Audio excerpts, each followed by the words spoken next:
And now, Profiles and Legends. Only 30 years old when he moved to Fayetteville in 1957. But he'd already packed 50 years of hard living into that wiry frame of his. He had a face you couldn't forget and a voice every bit as unique. At that point, he was a Navy veteran, a recovering alcoholic, an enthusiastic womanizer, and a streetwise reporter who'd taken a job at the Fayetteville Observer. He lived this life in the 50s of just fast driving, a lot of women, booze, drugs, all that stuff. And then he kind of hit the wall. When he came here, he had had such a checkered background, I guess. It had been a lot of alcohol, which he had stopped, I guess through AA, but he had stopped using alcohol and drugs, whatever it was. At least this was his story. He was a talented reporter with a thirst for news and developed hundreds of sources in the community.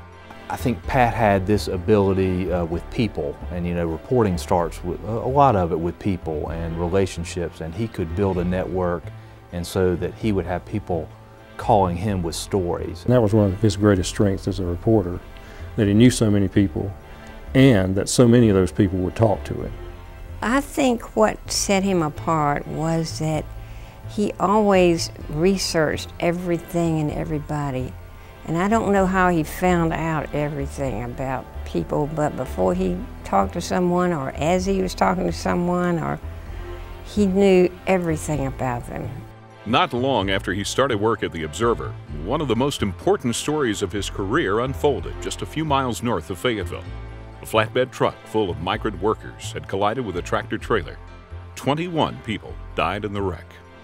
Pat Reese and Bill Shaw, the photographer, were nominated for a Pulitzer Prize for their coverage.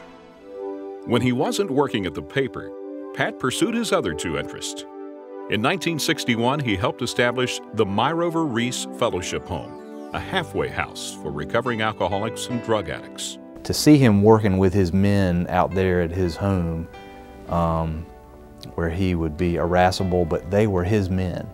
And he was a realist, but I think he had some success stories over the years where he had helped some guys really clean up their acts. And that was, Pat was not a religious man in the true sense, but that meant a hell of a lot to him to see that maybe we can turn somebody's life here. And in 1963, Pat Reese and a group of others helped form the Fayetteville Little Theater. Bo Thorpe recalls her first impression upon meeting Pat Reese. Steely blue eyes that looked right through you, especially if you were a woman, and who had this rich Shakespearean voice, and a consummate actor on stage and off. Certain roles were tailor-made for Mr. Reese. Ebenezer Scrooge, Clarence Darrow, Dracula, and others helped establish him as one of the top stage actors around. As the years passed, Pat became a fixture in the newsroom at the Observer. When he was on a story, he was just driven to get that story in the paper and to beat any competition that there might be. It was that same zeal for reporting that nearly ended his life in 1983. Pat had written several stories detailing the problems at the Mental Health Center. Its director, Billy Graham, called Pat and arranged a meeting. While talking in Pat's car, Mr. Graham pulled out a .38 caliber pistol and shot Pat Reese in the mouth. Then he took his own life. I was covering a local golf tournament out at Gates 4 Country Club, and I got a call on my two-way radio saying that there'd been a shooting and Pat had been shot, and they didn't know if he was going to survive. The biggest story that we had that day, the person you wanted on it was Pat. And here Pat was just severely wounded,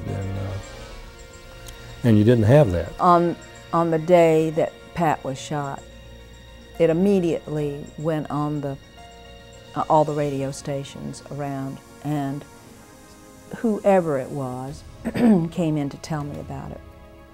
And they knew that it was going to upset me terribly, and they called me from the paper wanting some kind of statements or something like that, and I was so stunned by it. I still can't realize that that happened to him. Amazingly, Pat Reese survived. His shattered palate was partially reconstructed with several surgeries, but his speech was severely affected. He could never again eat solid food, and it was doubtful he'd ever return to the theater. I remember the first time he came by the theater, this rich Shakespearean voice that he prided himself in had turned into a little squeak. And it was so hard to hold your composure because you knew that it embarrassed him so, and yet he managed to get through it. And I guess a year and a half, 2 years after the accident, we did a production of On Golden Pond at the theater because everybody came. It was just so amazing to see him recover to that extent. Pat Reese continued to live his life on his own terms. Each year, he grew weaker, more gaunt, but still flirted with women, still smoked, still acted, still reported crime and politics, and still counseled recovering alcoholics.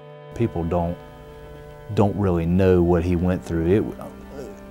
It was like almost every year he would face one battle after another. In October of 2000, Pat Reese succumbed to the illnesses that he'd defied for so long.